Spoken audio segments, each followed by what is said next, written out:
Добро вечер во емисијата 360 степени на Алсат. За ова издание најавуваме.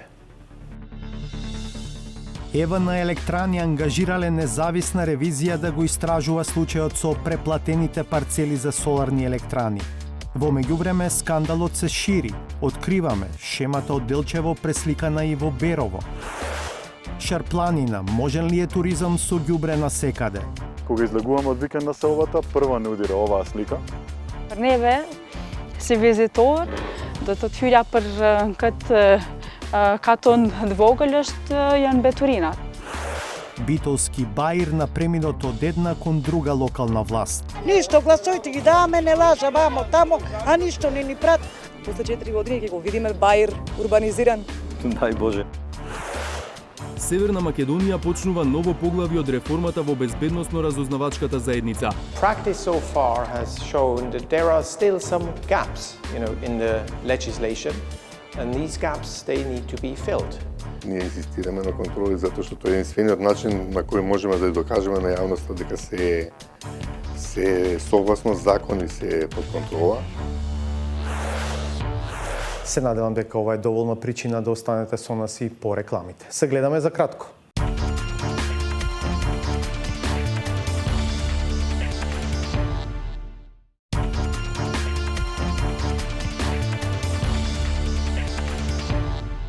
Туризмот и ѓубрето се најголеми непријатели, констатира хотелиер од Шарпланина, дестинација која се обидува да се продаде не само со традиционална, туку и со алтернативна понуда. Но отпадот одвраќа многумина. Слично е и со Охридското езеро, каде на несовесните граѓани кои фрлаат отпад каде ќе стигнат, се обидува да им пркоси група ентузијасти со своји екоакции. Зоран Јовановски.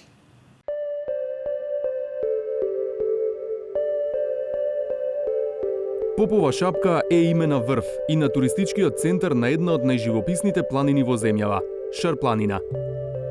Но за дубавото лице што со векови го формирала природата, се крие грдо лице што го создал човекот. Се наоѓаме непосредно над викенд на селбата Попова шапка. Појдов на место за огромен број на тури, планинарски, велосипедски и джип тури, кој што води кон едно најпосетуваните места во Македонија и на Шарпланина, тоа е Лешница. Ова место, наоѓајќи се непосредно над викенд на селбата, се претвори полека и во дива депонија, на која што се фрла отпад и градежен шут од правењето на викендичките од викенд на селбата. Методи Чилиманов е водич на планина и собственик на компанија за авантуристички туризам. Со него тргнавме со велосипеди по истата патека по која тој тргнува кога на шара носи групи туристи, најчесто странски. Го опишува чувството кога мора да им објасни зошто нивната авантура на Шарпланина почнува со ѓубре.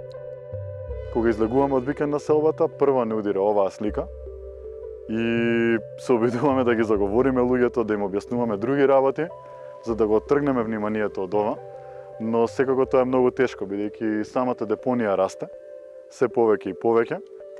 Според него, причината е комбинација од слаба контрола од надлежните и ниската свест на некои граѓани. Истите тие луѓе кои што престојуваме тука, се случува ова. Правиме ваква депонија, соодветно се носиме некултурата тука на планина. На никого не би можело ова да му биде пријатно. На никого не би можело ова да му се допаѓа, па да биде нешто што намерно би го правил. Едноставно, веројатно е најлесниот начин или нема избор. Така да, пак ќе кажам, доколку се создаде некој вид на систем и имаме избор да го однесеме на друго место, верувам и би имало тука блокада, би имало тука контрола, верувам дека тоа ќе се случи брзо. Пошто стварно не верувам дека некому е ова пријатно. Дека вината не е само кај несовесните граѓани сведочи влезот на туристичкиот центар. И тие што си го оставаат отпадот на место во континерите на Тетовското комунално предпријатие, потоа уште долго можат да си го гледаат фрленото. На Попова шапка тренира алпинистката од Косово Ута Ибрахими. Таа е првата жена албанка која се качила на врвот Монт Еверест и првата жена од Балканот која искачила 6 врвови повисоки од 8000 метри. Neve, si vizitor, do të hyrja për këtë katon të vogël janë beturinat. Edhe është me njëherë krijohet një përshtypje shumë e keqe, pavarësisht se kena malin kaq të bukur, po kur sheh beturina në hyrje të Në hyrje të maleve atëherë kjo të jap me një përshtypje të keqe se përveç që njerëzit nuk e rujnë, njerëz lokal, mirë po të njëjtën kohë edhe qeveria lokale nuk lodhet shumë për me pastru ose me mirëmbajt ose me kriju kampanja për me eduku njerëz lokal e tjera. Не се само преплавените контейнери и дивата депонија. Ѓубре има буквално насекаде. Дел од хотелиерите тврдат дека низ годините се обидувале да најдат решение во соработка со надлежните, но велат очигледно досега не е направен вистинскиот потек. За нив прогласувањето на Шарпланина за национален парк и развојот на туризмот не одат заедно со ѓубрето. Turizmi dhe mbeturinat janë armiqt më të mëdhej që ekzistojnë.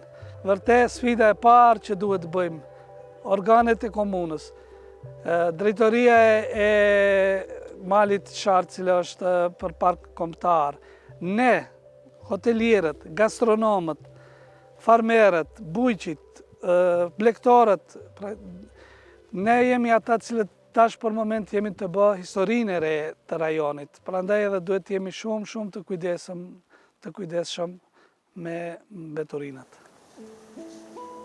Појдовна точка за многу планинарски тури се и шарпланинските села.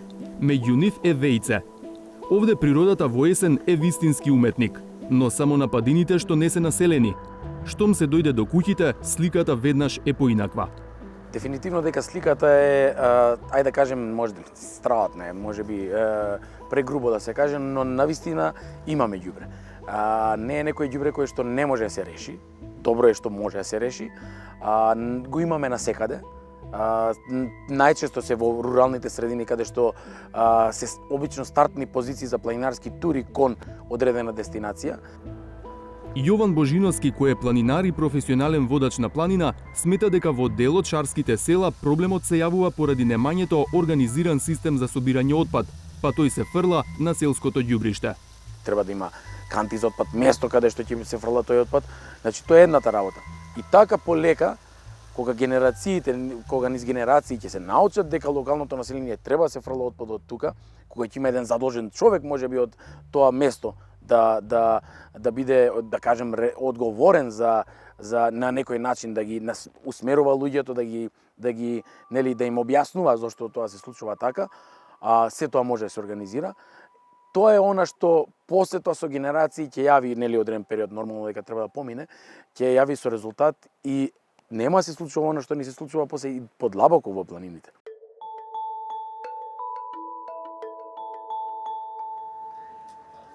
Овие две противпожарни возила и стариот камион ФАП се на здруженијето Екофап од Охрид. Неговите активисти, повеќето бродари и капетанот на Охридската капетанија кој е претседател на здруженијето, помагаат при гасење пожари, миење јавни површини, а прават и еколошки акции. Често добивавме забелешки од туристите дека навистина Охрид е едно од најфасцинантните места кои што го виделе, дека по многу карактеристики, по многу факти Охрид е уникатен град и по својата историја и по климатолошките фактори кои што се во Охрид и самата природна убавина, уникатноста на Охридското езеро, меѓутоа често доаѓаат забелешки дека навистина можело повеќе да се преземе околу екологијата. Затоа ова друштво тргна уште еднаш да ја наполни приколката на ФАПот со ѓубре. Овој пат акцијата изведоа на Галичица во провалија на патот кон селото Велестово. Ништо не ни е тешко нас, затоа што сето го правиме од љубов. Сите меѓу нас ние се сакаме, се дружиме, ние сме стари пријатели, роднини. Ништо не ни представува нас тежина. Нас ни е тешко кога ќе го гледаме нештото, а не кога ќе го работи. Ни е тешко затоа што ги знаеме дел од населението кој што предизвикува депонија да има тука.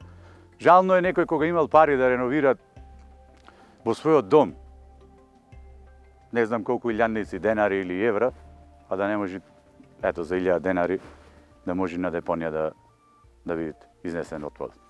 Акцијата личи на алпинизам. Со јаже во провалијата се спушта човек, а нагоре се влечат спомени од реновирањето на нечиј дом. Све, значи све што ќе замислите што имат по дома, од техника, од мебел, од санитарија, све што мислите и што немате замислено, све може да се најде тука. Значи, Не само тука. Цела може да се опреми со ова денеска што го собравте? Зграда стамбена. Ако има негдека таков туризам за ѓубре, тогаш може да се однесе. Имаме доста локации овде кај што може да се покаже тоа. Значи на туристите. Ама не развивате таков туризам? Никако. Тоа нас не ни е во полза. На крајот составија дневна соба, иако имаш елементи за повеќе од тоа. Активистите на Екофаб се ретка светла точка и надеж дека ќе проработи свеста кај населението и надлежните за општото, а не само за личното добро, макар во туристичките места.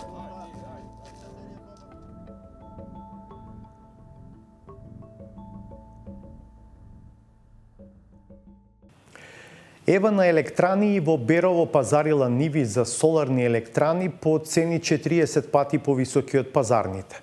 Шемата е иста како и во случаите во Делчево, за кои објавивме минатата недела.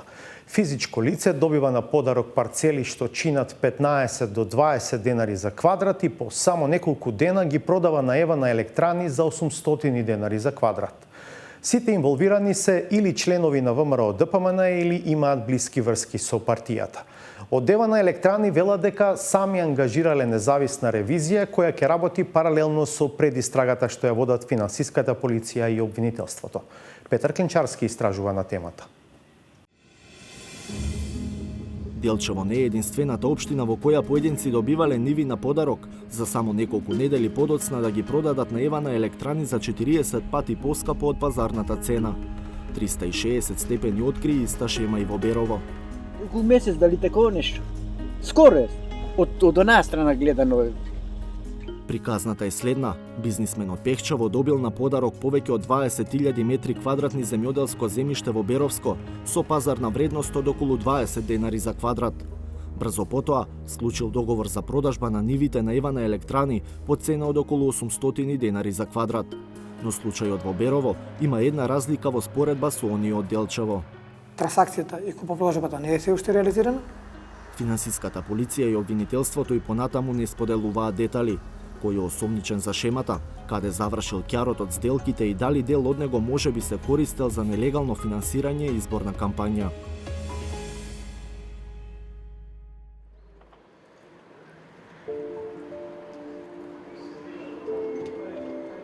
Половина час возење со автомобил ги дели Берово и Делчево, но растојанието не го менува фактот дека и во двете општини земјоделското земјиште не е на цена. Така што, не е изненадување фактот дека Ева на електрани, фирма заинтересирана да гради фотоволтаични централи, токму таму одлучила да купи ниви на кои би произведувала соларна енергија. За сега не е утврдено по чија вина, но бизнис планот на компанијата прерасна во скандал. Како што објави 360 степени, во Делчевско, Ева на електрани купувале земјиште по околу 800 денари за метар квадратен, иако пазарната вредност на тие парцели била околу 20 денари. Продавачи биле лица кои нивите ги добиле во владение само неколку недели пред сделката. Но 360 степени открива и дека Делчево не е единствен пример, бидејќи идентична шема во речиси ист временски период се случувала и во Берово. Дел од нивите кои Ева на електрани решиле да ги купат се наоѓаат во ридските предели на влезот во градот. Затоа знаат и мештаните што живеат во непосредна близина. Гледано. А сад земено ли не е ли земено, важно за панели е гледано. Околу месец дали такова нешто? Скоро е. Од онаа страна гледано е. Од и таму кај тој дел одговара така за панели. А и тука одговара таа страна, ја тука од бриците што е. Документите до кои дојдовме покажуваат дека на оваа локација се наоѓаат 3 од вкупно 9 парцели кои Ева на електрани се согласиле да ги купат. Според купопродажниот договор од крајот на септември 2021 година, компанијата пазарила вкупно 20.477 квадратни метри, за кои требало да плати 16.317.178 денари или околу 800 денари по квадрат. Продавачот на сите 9 ниви е Дарко Ќ, бизнисмен од Пехчево. Во случаите во Делчево, лицата што ги продале нивите на Евана се стекнале со нив само 3 недели пред сделката. Кога и како пак продавачот на нивите во Берово, Дарко Ќ, се стекнал со нивите пред да им ги продаде на Евана, од општина Берово не сакаа да откријат. Затоа, побаравме и добивме увид во историјатот на парцелите од Агенцијата за катастар. Од она што ни го презентираа, а го посведочивме и со своји очи, Дарко Ке ги добил сите парцели на 21 септември 2021 година и тоа како подарок. Му ги подарил Јован К, жител на Берово. Според висината на данокот што го платил Дарко Ке, пазарната вредност на нивите е околу 20 денари за метар квадратен. А како што веќе објавивме, договорената сума што Евана ја прифаќа за купување на парцелите, кои Дарко Ке ги добил од Јован К, изнесува околу 800 денари за квадрат или 40 пати поскапо. 360 степени го побара дарежливиот беровец, кој решил да му го подари својот земјоделски имот на Дарко Ке. Задзвонивме на адресата од документите во катастарот, но никој не ни отвори. Дотука, Беровската и Далчевската шема се идентични. Разликата во случајот во Берово е што нивите и во моментот се на име на продавачот Дарко Ке, а не на Евана Електрани. На прашањето зошто нема смена на собственоста, добивме одговор од општината Берово. Значи пред околу месец и половина имаше поднесено решение, значи поднесено е отворена даночна пријава врз на договор за спроведување на самото решение. Решението е изготвено од страна на општинската администрација, меѓутоа истото до ден денес не е реализирано. Значи во тоа не навлегуваме, тоа се обврска на самите лица кои се вклучени во купопродажбата. Наша обврска е да ги испочитуваме одредбите од Законот за даноци на имот, во кој е јасно утврдено што после истекот на рокот во кој треба истата да биде купопродажба реализирана. Ова значи дека поради засега непознати причини, Евана Електрани се согласиле да ги купат нивите, но потоа не му ја платиле договорената сума на Дарко Ке. Зошто? Одговор прво побаравме лично од Дарко Ке на неговата адреса во Пехчево. Тој беше надвор од градот, но се слушнавме по телефон. Ни одговори дека купопродажбата на нивите е негова лична работа, не сакаше да говори за причината зошто договорот со Евана не е реализиран, но ни пренесе дека доколку тоа не се случи, ќе ја тера правдата пред суд. Истото прашање го упативме и до Евана. Од компанијата не сакаа да споделат детали за дејствијата, но ни кажаа дека почнале своја независна истрага. Обврзани сме да не коментираме. Остваруваме секојдневна комуникација со финансиската полиција. Интерната ревизија на групацијата ангажираше независни правни експерти од странство за расчистување на случајот. Застапници на Евана Електрани во договорите за купопродажба на парцелите и во Делчево и во Берово се Мирослав Митровски и Игор Гиевски од Скопје. Гиевски е човек со политичка кариера, беше председател на младите сили на ВМРО ДПМНЕ, а беше и советник во град Скопје од редовите на истата партија. За Митровски не е познато дека имал политичка кариера, но неговиот татко, Сокол Митровски, беше долгогодишен градоначалник на Ѓорче Петров од редовите на ВМРО ДПМНЕ. Во Делчево и продавачите се луѓе со тесни врски со ВМРО ДПМНЕ. Едниот е поранешен или актуелен член на обезбедувањето на председателот на партијата, Христијан Мицкоски, а другиот поранешен советник во Делчево од ВМРО ДПМНЕ. И во случајот во Берово може да се најде политичка поврзаност кај продавачот. Според јавно достапните податоци, Дарко Ке е собственик на бензинска пумпа во Делчево, но е овластено лице во уште една компанија, за чиј правен застапник се јавува адвокат, член на ВМРО ДПМНЕ и близок соработник на лидерот на партијата. Сомнежот за кривични дела со купопродажба на парцели за потребите на Евана Електрани го обелодени управата за финансиска полиција, а потоа го потврди и обвинителството.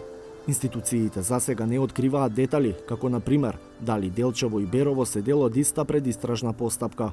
Од финансиската полиција добивме став дека дејствијата во предистражната постапка се тајни, а од основното јавно обвинителство Скопје обвинителството не е во можност да споделува детали за дејствијата кои се преземаат во оваа фаза од постапката. Постапката ќе продолжи во зависност од утврдените факти. Во детали не сакаше да влезе и градоначалникот на Берово. Искрено, значи не ги знам сите вклучени субјекти согласно законот, значи одредена даночна тајна со која некои податоци не можеме да ги изнесеме во јавност. Затоа се има надлежен орган кој ќе си провери во соодветна и со закон утврдена постапка, така да тие документи можеме да дадеме само во еден таков случај. И додека чекаме одговори за Берово, 360 степени дојде до нови документи за купопродажбата на парцели на Евана Електрани во Делчево. Освен Владко И, членот на обезбедувањето на председателот на ВМРО ДПМНЕ, Христијан Мицкоски, ниви на Евана Електрани продавала и неговата сопруга, Марија И. Еден пример дека шемата е иста е од 1 септември 2021 година, кога таа добила на подарок парцела со површина од 4106 метри квадратни. Според платениот данок, пазарната вредност на земјиштето изнесувала 61.590 денари или 15 денари за метар квадратен. Само 3 недели подоцна, Марија ја продала таа и уште неколку други ниви со вкупна површина од 28.152 метри квадратни на Еване Електрани за сума од 20.269.440 денари или по просечна цена од 720 денари за метар квадратен, 45 пати поскапо од пазарната цена. Токму поради фактот што во трансакциите учествувале лица блиски до ВМРО ДПМНЕ, темата и понатаму е актуелна во односите меѓу двете најголеми партии. Владеачката СДСМ во неколку наврати тврди дека екстра профитот завршил кај опозицијската партија. ВМРО ДПМНЕ пак обвинува за злоупотреба на системот, но додава и дека не се истражен орган за да знаат што прават сите членови на партијата.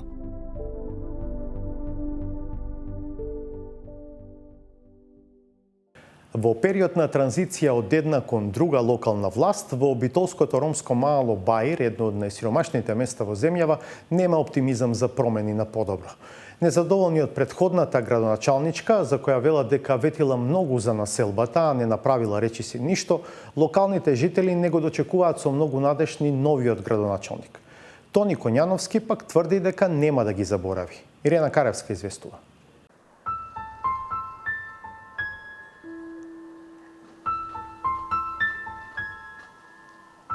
Никој нема интерес ова да го направи, да го среди, види како живееме, види што е катастрофа. Срамота, еден да добива, да клаба во джип, а друг да гази во кал. Заокружена 12-ка, наречи си секој јагол од битолската населба Баир, подсетува на неодамнешната изборна битка. Но освен графитите, нема речи си ништо ново.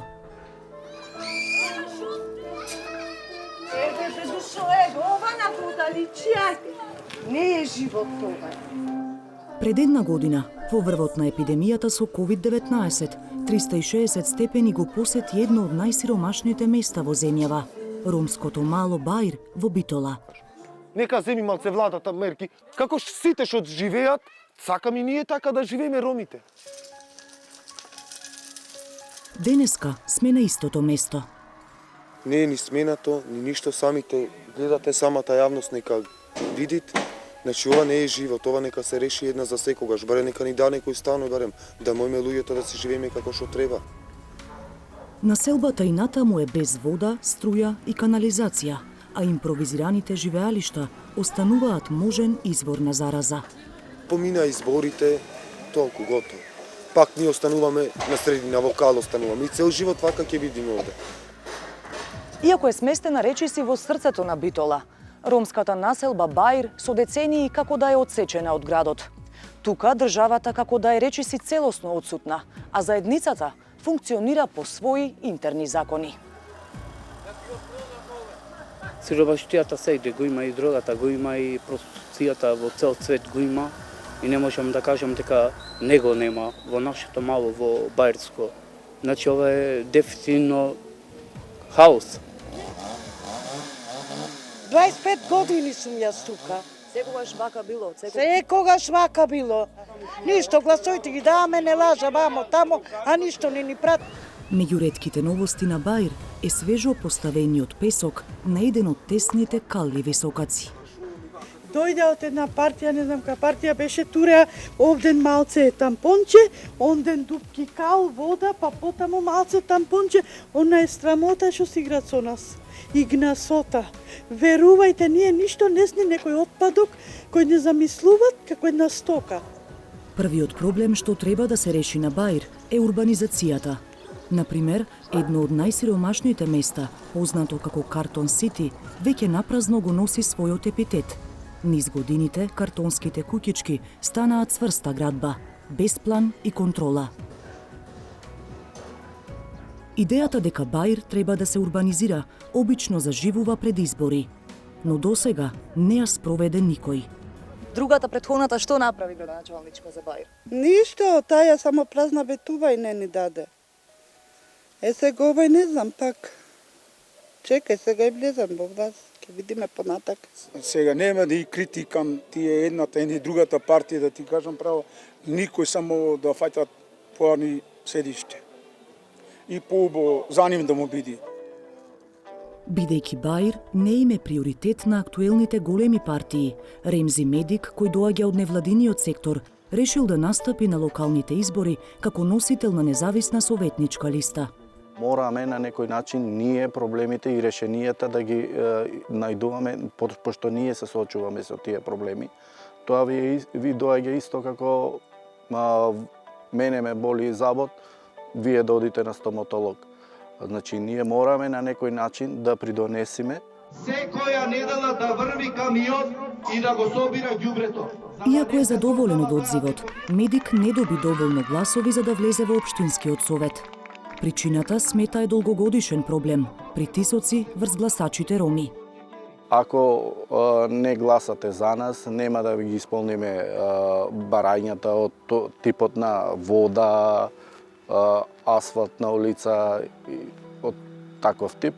Имаше и други средства со кои што се користеа за да ги придобиат тие гласачи, негде околу 30% од тие гласачи што ги дадоа гласовите за политичките партии. Така, за сега судбината на Баир е во рацете на политичарите кои доаѓаат од двете најголеми партии, СДСМ и ВМРО-ДПМНЕ. Затоа и ние тропнавме на нивна врата по одговор, зошто нема напредок на планот на урбанизација. Доскорешната градоначалничка на Битола, Наташа Петровска, ја одби нашата покана.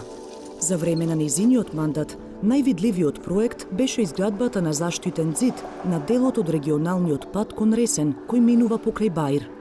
Предходно, баирчани го блокираа со ѓубре во знак на протест за условите за живот. Зад него се си остана исто. Најголемата надеж за урбанизација на Баир сега се невладиниот сектор и меѓународната помош. Со пари од Европската унија и логистичка поддршка од општината, до следната година треба да се изработат урбанистички планови, кои ќе послужат како основа за да се реши статусот на дивоградбите на Баир и потоа да се донесе комунална инфраструктура. Ние искрено не очекуваме дека би имало никаков прекин, бидејќи независно од тоа која политичка гарнитура е на власт, станува збор за општина Битола, значи станува збор нели за институција која што е од јавен интерес за сите граѓани. Со оглед на тоа што генералниот урбанистички план нели беше колку што следев во изборните програми на сите кандидати за градоначалници на Битола, дури и на новоизбраниот, така да не се сомневам дека би наишле повторно на соработка и на зајакнување на сите активности кои вклучуваат делот на урбана надградба. Паралелно со носењето на урбанистичките планови, невладините со низа активности се обидуваат да ги доближат институциите до локалните жители и да им излезат во пресред за секојдневните потреби. Интересот за сега е мал. Проблемот е децениски, не е решен и луѓето имаат изгубена доверба во самите институции, затоа мислам дека тоа е причината моментално што не доаѓаат. Ние идиме тука колку што можат, овие што се тука надзорници помагат кутрите, но сепак има и надвив поголеми луѓе што треба да ги решат овие работи. Да ти кажам право, не очекувам многу затоа што многу обетија, а од тоа ништо не се направи. И така да немаме надеж, а идиме и гласаме. На изборите Битола, а со тоа и Баир, добија нов градоначалник. Тони Коњановски од ВМРО-ДПМНЕ тврди дека ќе продолжи со работа на проектот за урбанизација на Баир и зајакнување на заедницата, иако тоа не беше дел од неговата предизборна програма. После 4 години ќе го видиме Баир урбанизиран. Дај Боже, тоа ми е навистина, тој е дел на градот кој не успел никој досега да го среди. Се надевам дека дел по дел, барем дел ќе помогнеме. Дека тоа комплет ќе се реши и мислам несериозно да се каже сега од оваа стартна позиција. Треба да се влезе во општината и да се види што е можно да се направи. Коњановски не доби поддршка во голем дел од местата каде живеат роми, но вели дека тоа му е дополнителен мотив за да се заложи за промени. Но не се дамнешни времињата кога токму партијата на Коњановски ја имаше и централната и локалната власт во Битола, што не направи разлика за Баир. Зошто овој пат граѓаните би верувале дека ќе биде поинаку? Па може би верба, волја да се реши тоа, и како лекар знам што значи тој дел на таа популација, здравственото воспитување, нивно и здравствената едукација која го имат и структурата која имат и во делот на вакцинации кои порано сме ги спроведувале, од делот на доснабдувањето, како лекар може би повеќе ќе се заинтересирам за решавање на тој проблем. Но освен волја, за решенија ќе требаат и инвестиции, како изградба на социјални станови и конкретни мерки за интеграција на заедницата, процес за кој допрва ќе притиска и Европската Унија. Во меѓувреме, надеж за баирчани останува позитивниот дух, па кој и да е на власт.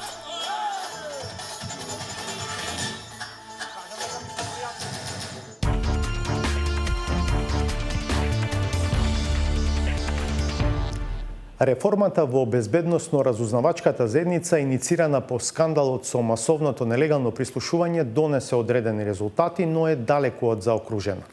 Периодов почнува втора фаза од реформскиот процес. За деталите, Зоран Јовановски. Откако во 2015 година беше обелоденет скандалот со прислушувањето, а прстот беше вперен во тогашната управа за безбедност и контраразузнавање УБК, почна обемен реформски зафат во безбедносно-разузнавачкиот сектор, инициран од извештајот на експертската група на Райнхард Прибе, кој детектираше серија проблеми. The crisis with many elements of corruption, elements of state capture, elements of violating basic principles of a functioning democracy and rule of law. УБК беше расформирана, а од неа произлегоа две нови институции: Агенцијата за национална безбедност АНБ и Оперативно-техничката агенција ОТА. Ни успеавме да ја етаблираме ОТА во тие 3 месеци како независна државна институција и да преземеме опремата од Управата за безбедност и контраразузнавање да сместиме во просториите на ОТА. Новите законски решенија предвидуваа контрола и надзор да вршат две собраниски комисии, како и Совет за граѓански надзор. Било кој да сака да се обрати до Советот нема можност тоа да го направи. Немаме веб страница, немаме апсолутно ништо. Реформскиот процес ќе продолжи, иако тежок дел од тоа е завршен, меѓутоа со тестирањето на легислативата се констатираа некои слабости кои што ќе мора да се надминат.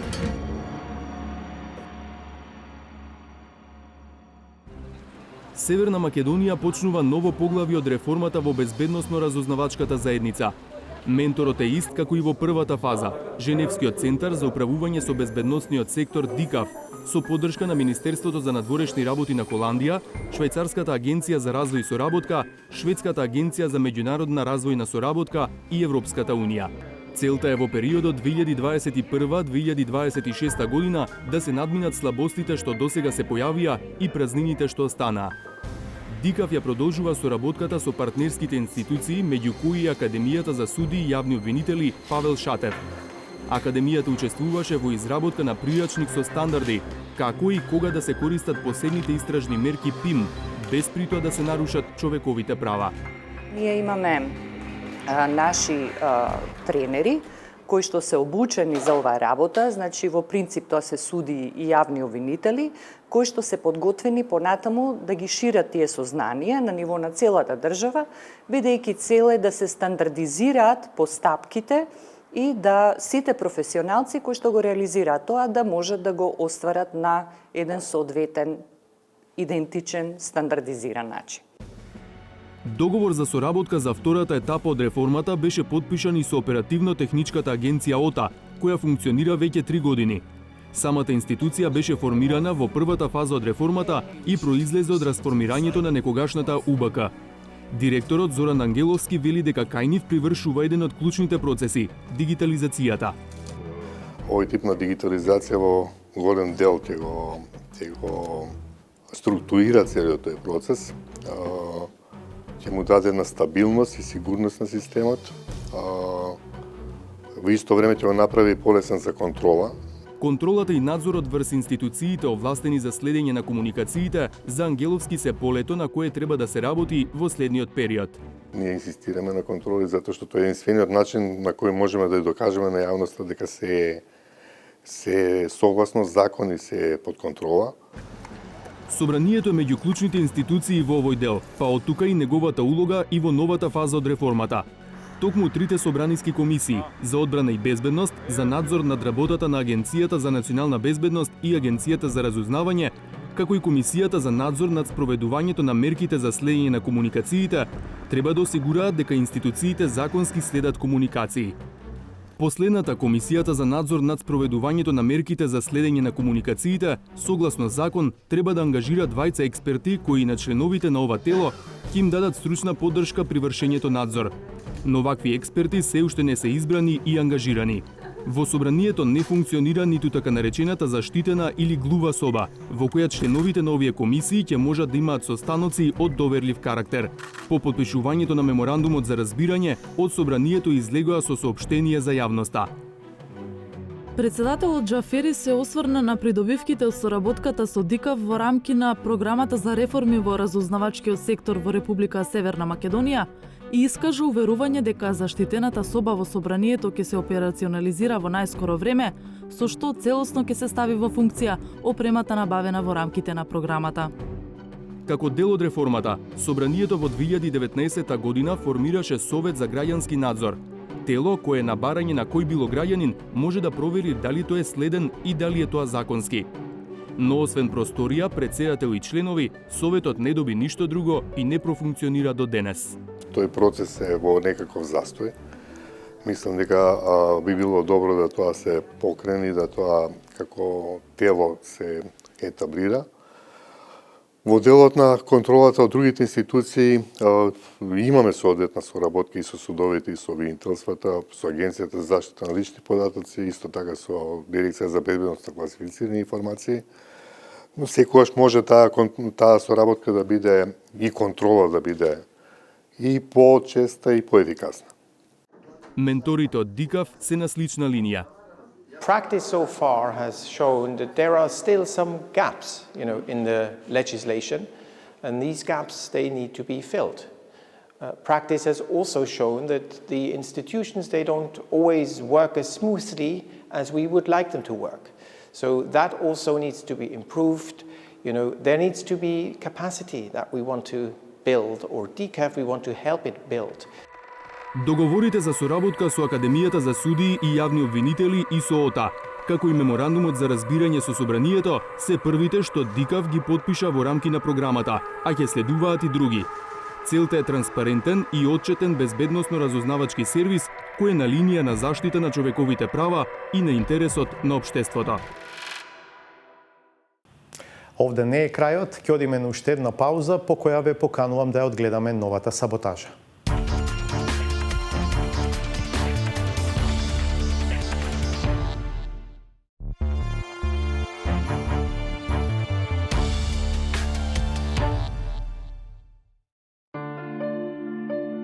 Најновите научни откритија обелоденети викендот пред Македонското собрание покажуваат дека невакцинираните имаат сериозно повисоко ниво на свесност за глобалните процеси. Нивната ментална и психолошка матрица е толку темелно исполнета што веројатно располагаат и со трето око, што можат да воспостават таков тип на комуникација со околината.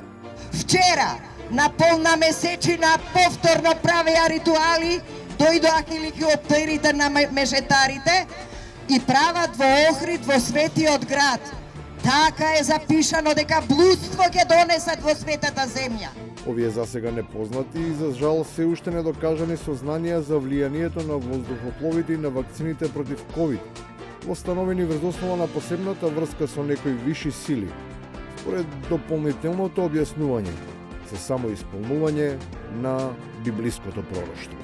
Тука се за да ја уништат старата цивилизација, за да го воспостават новиот светски поредок, значи да го зацарат антихристот. Луѓе, ова е борбата да го зацарат антихристот.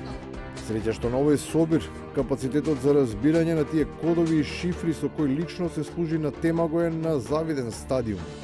Па лесно се открива дека неговите прислужници ги впишали во мерките против невакцинираните. На нив им се заканува прексуд и Божја казна.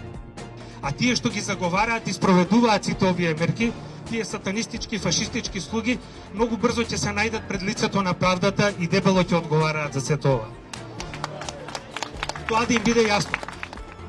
Се разбира, не бива вакво прибирање без да се акцентира, без да се освежи меморијата на добрите времиња. Да се присети публиката до кога Господ одеше по оваа македонска земја и кога ѓаволот со неговите сили направи и ковид и вакцини. И што ли уште не, за да се скршне од тој пат кон рајот. Да не зборувам од државата од 2017 кога со пучнија превзема власта ја превзема. Истите тие луѓе кои што и сега на локалните изгубија и денеска овдека се прават над сите. Добро е што сепак постојат и луѓе кои порационално навлегуваат во темата и од нивните ставови.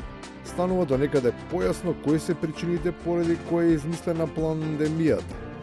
И може да се свати зошто не треба да се прима озлогласената испоред кажаното вакцина, од која се умира. Јасно ни е дека е почнато со масовната популација заради пензиски фондови, нели, да ги исчистат непотребните старци. И се тоа од сам почеток, јасно ни е дека сега fast forward на децата се удрени, јасно ни е дека ова е депопулација. Токму поради тоа, евидентно е дека секој треба да одлучи каде му е местото и да избере дали ќе стане дел од учебниците или ќе отстапи од браникот и ќе им се приклучи на враговите. Да знаете дека не ви се плашам, ќе порно да влезам во историја, него како вас, сатанисти. И на крајот, може би една од ретките мудри и вистински пораки упатени урби ет орби. А сега, еве сега, сакам да се обратам до предавниците. Вие дали имате психијатри, бе? Вие треба во мозок да се вакцинирате, бе? Ете, токму таква вакцина треба да се измисли од и телото. Може да има право на избор, ама не, ако не му се решени проблемите со главата. Стигнавме до крајот на уште едно издание на емисијата 360 степени. Ви благодарам што бевте со нас. Наосад следуваат вести, останете, погледнете ги, а ние повторно ќе се видиме в петок од 22. Пријатно!